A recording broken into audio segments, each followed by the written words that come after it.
Welcome to Smart Wealth with Joshua. Your daily stock analysis and catalysts talk. Today we're looking at Micron Technology. If you find our talks useful, please consider subscribe, like, and comment underneath to support our podcast. And if there's any stock you want us to look into, leave it in the comments section below.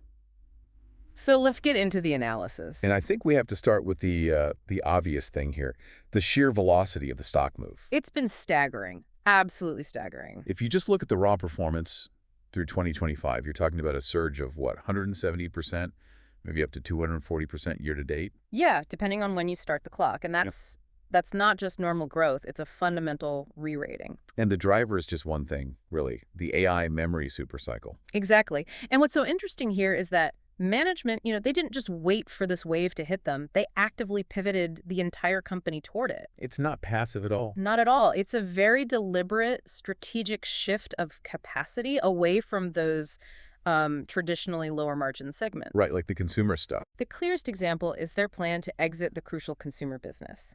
That's scheduled to be done by February 2026. And that's a huge deal. I mean, for you as an investor, you have to understand, Crucial has historically been this big name in consumer PC memory. Commoditized segments? Totally. The stuff that goes through those brutal boom-bust cycles, and they're just walking away from it. It's a calculated move. It dramatically increases their exposure to the secular AI infrastructure growth. It just amplifies their profit potential. Yeah, it's not just optimizing the business. It's like they're abandoning a legacy part of it to go all in. And the market is absolutely rewarding that commitment. The numbers they just posted they're not just incremental improvement. No, they're structurally different. Let's start with those latest financials. Q1 fiscal 2026 revenue hit a record. $13.64 billion. And to get that some context, right, that is a gigantic leap from the $8.71 billion they reported in Q1 of 2025. A huge jump. But if that revenue growth is strong, the forward guidance is what really signals that this is accelerating. Okay, so what are they forecasting?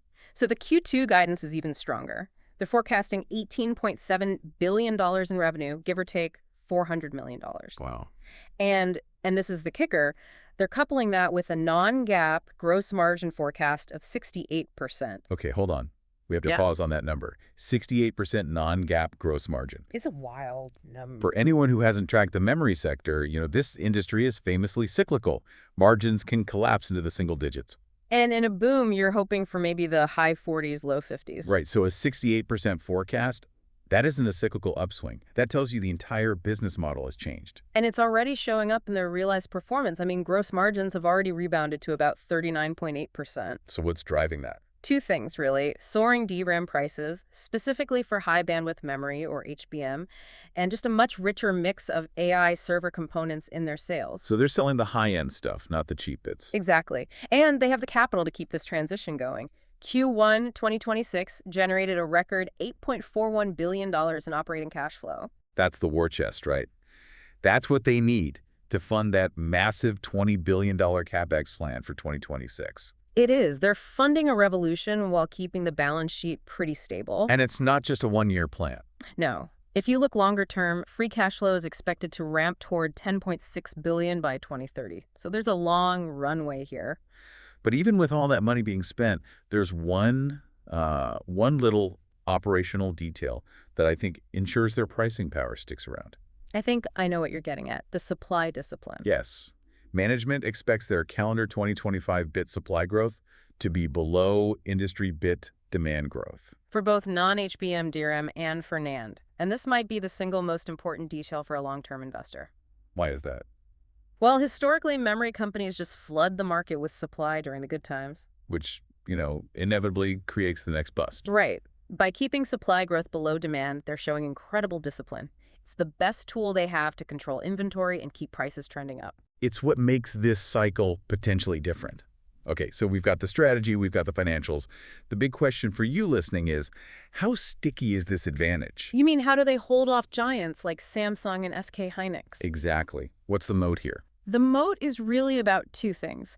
Technology leadership and market structure. I mean, it's a three-player oligopoly in DRAM. And the tech leadership is all about HBM. All about HBM, high bandwidth memory. And let's quickly just define HBM for anyone not familiar. It's basically vertical memory stacking. Right. Instead of chips side by side, you stack them up. And that matters because it drastically cuts the distance data has to travel, which you need for those, super fast, power-hungry AI workloads. And that right there explains the market opportunity. HBM is the engine for AI servers. The market for it is projected to see something like a 40% compound annual growth rate. A 40% CAGR. Which would put it at a $100 billion market by 2028. This isn't some niche product anymore. It's foundational infrastructure.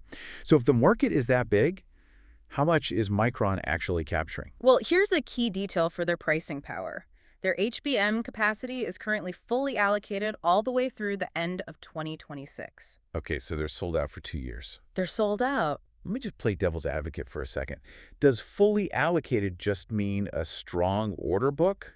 Or is there a risk they can't actually deliver? That's a great point. I mean, execution is always a risk, and that's why they're spending so much on CapEx. Right. But the fact that they have a fully allocated order book through 2026 gives them near-term revenue certainty, and more importantly, it reinforces that pricing power. Customers are locked in. And they're making big moves to secure that future supply. Huge moves. They're funding a massive investment in Japan. It's about $1.5 trillion, which is roughly $9.6 billion. That's a gargantuan number. How does that not strain the balance sheet? Well, this is where the smart capital deployment comes in. That investment is backed by Japanese government incentives. So it's subsidized. To a significant degree, yes. It helps limit the strain and turns what could be a huge risk into a subsidized capacity expansion. And this AI exposure isn't just about data centers, is it? No, they're broadening out. If you look at where AI silicon is going, they're moving into areas like automotive AI. They just started shipping automotive UFS 4.1 solutions. And UFS 4.1, in simple terms, that's just a super fast flash storage standard for cars. Exactly. It doubles the bandwidth to 4.2 gigabytes per second. Next-gen cars, with autonomous driving, they generate terabytes of data. They need this kind of speed. So it shows they're diversifying into other high-margin AI segments. Okay, let's shift gears a bit. How is the market actually translating all these incredible fundamentals into the stock chart? Well, the stock recently hit new all-time highs, somewhere around $294. And even after that massive rally, it hasn't really stalled out. No, we've seen some constructive consolidation. A huge run like that needs time to digest. It's building a base. Exactly. If you look at that price action, it's forming higher highs and higher lows. It's a classic strong uptrend. And the technical indicators back that up. They do. The stock is trading well above its key moving averages, which is your classic trend-following setup. And momentum indicators like RSI and MESED, they've cooled off a bit from being overbought. Which is what you want to see, a healthy reset, not exhaustion. Exactly. And then if you look at valuation, the argument for more upside gets even stronger. Micron trades at around 27 times forward earnings. Which sounds high, but you have to compare it to its peers. Right. You compare that to a name like NVIDIA, which is trading closer to 31 or 32 times earnings, and suddenly Micron looks, potentially undervalued for its central role in this whole build-out. But we do have to acknowledge the other side of that argument. I mean, some models, particularly DCF models, would suggest the stock is trading at a big premium to its fair value. That risk is absolutely real. If the stock price already reflects years of amazing AI growth, then it becomes much more vulnerable to any kind of disappointment. The volatility risk goes way up. It does. But for now, sentiment is just decidedly bullish. You see analysts scrambling to raise their targets after that guidance. Right, I've seen targets around $325, even up to $338. The confidence is rooted in those structural changes we talked about, not just a temporary spike. Okay, but we have to introduce the bear case. A balanced view is critical for you, the listener. So what's the number one risk? It's the same risk it's always been, cyclicality and competition.